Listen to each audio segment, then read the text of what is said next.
I hope that nobody has ever had to look at anybody they love through glass. If Beale Street Could Talk by James Baldwin is about Fonny, who we know from the beginning has been falsely accused and is in jail awaiting trial when his fiancée, Tish, has some news. How would you put this one on the gunpowder fiction and plot readability scale now? Conversational. I think this is a conversational book because it's just the language is really, really consumable. It was a little bit heavy going for me, but that was definitely an emotional response, not a readability issue. This is my third Baldwin novel, and this is by far the most readable and accessible novel that I have read from James Baldwin. I would put it somewhere between conversational and bookish. The name of the book, If Beale Street Could Talk, is taken from the song The Beale Street Blues. It's the best line. This book is not based in Beale Street. There's nothing to do with Beale Street. Beale Street is a major street in Memphis, Tennessee.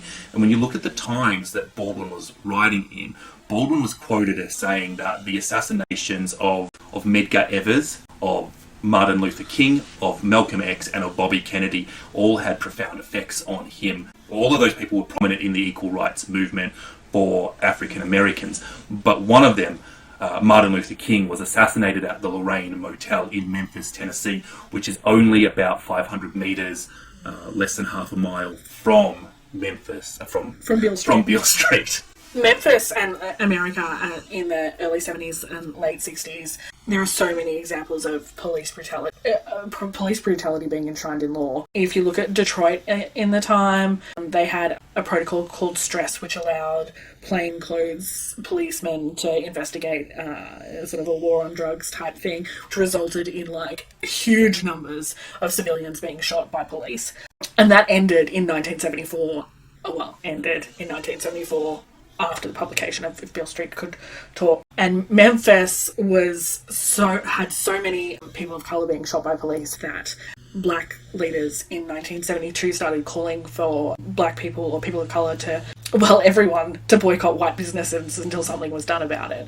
Nothing was done about it, as we know from our current state of the situation, but in 1974, a 15-year-old boy was murdered by a policeman as he fled a crime scene. The policeman knew he was unarmed, he was climbing a fence. The policeman shot him in the head and he died instantly. The kid was 15. He had stolen a wallet with $10 in it from a house and he was fleeing. He was running away. He was no threat. The child's father sued the police department over the incident and it resulted in a reframing of the culpability laws around police and shooting in America and set up the standard that if criminal is fleeing the scene of a crime, police can only shoot them if they an immediate threat. And this event happened in Memphis as well. In Memphis in 1974, which is the year this book was published. And it's like, you might say that it will take Baldwin a little while to write a book, but actually the title of the book wouldn't take that long for him to write, would it? No, the early 1970s in America, the police brutality was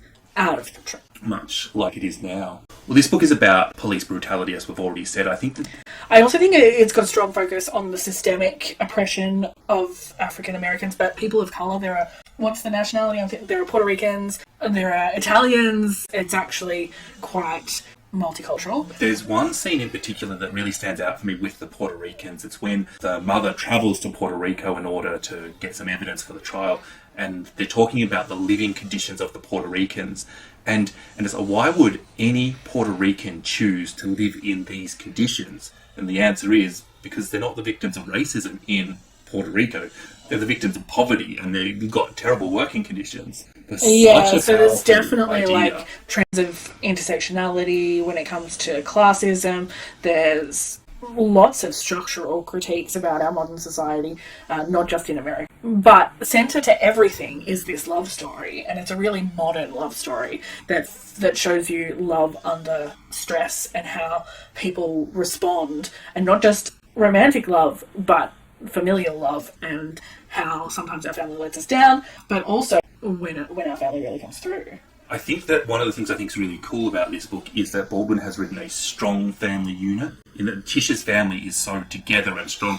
And a lot of the time, the criticism of African American families is that they're splintered. And Baldwin writes a strong family unit and shows you where a single parent comes from. Shows you how it's not that black people have loose values. It is actually the system of oppression that shatters those families. One of the most terrible, one of the most mysterious things about a life is that a warning can be heeded only in retrospect.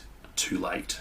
It was a really bleak read, and I found it a little bit confronting because I felt like the outcome was already decided. I felt like the hope that the family was trying to build together and their love for each other wasn't going to make a difference in the end. And that's very real and a little bit ouchy. Being in trouble can have a funny effect on the mind. I don't know if I can explain this. You go through some days and you seem to be hearing people and you seem to be talking to them and you seem to be doing your work, or at least your work gets done. But you haven't seen or heard a soul, and if someone asked you what you have done that day, you'd have to think a while before you could answer. But at the same time, and even on the self-same day, and this is what is hard to explain, you see people like you never saw them before. I think that this is the best Baldwin book that I have read. I think it's better than Giovanni's Room.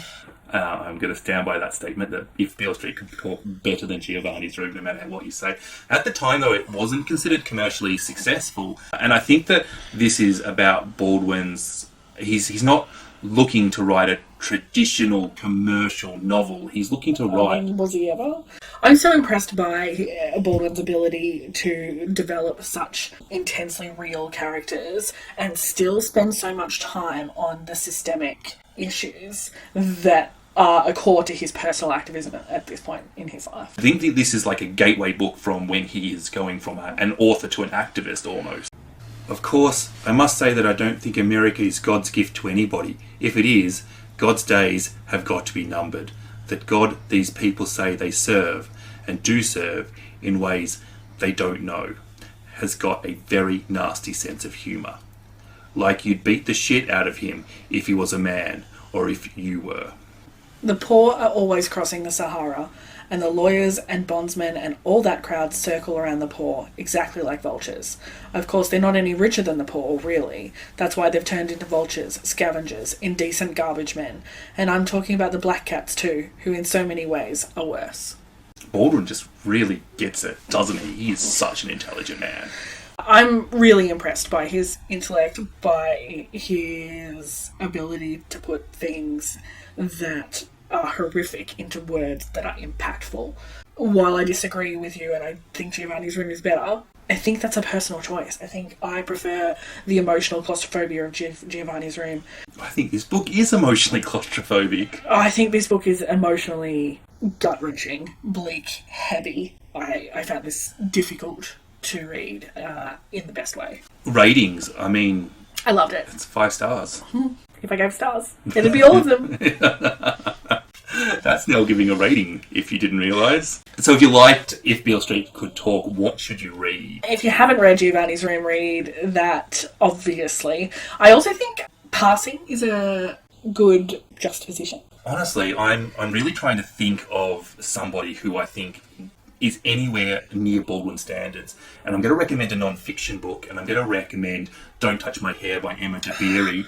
Or, better yet, What White People Can Do Next. Emma Dabiri is just so intelligent and so insightful, to the same level as Baldwin, and right up above anybody else. I really think I actually read What White People Can Do Next not long before I read If Beale Street Could Talk, and if I had have read them the other way around, I might have been left feeling empowered rather than feeling devastated. Once James Baldwin gets you riled up, she gives you an action plan. So I think that is definitely a good recommendation of what to read next. And if you like this video, watch Nell's review of Giovanni's Room here.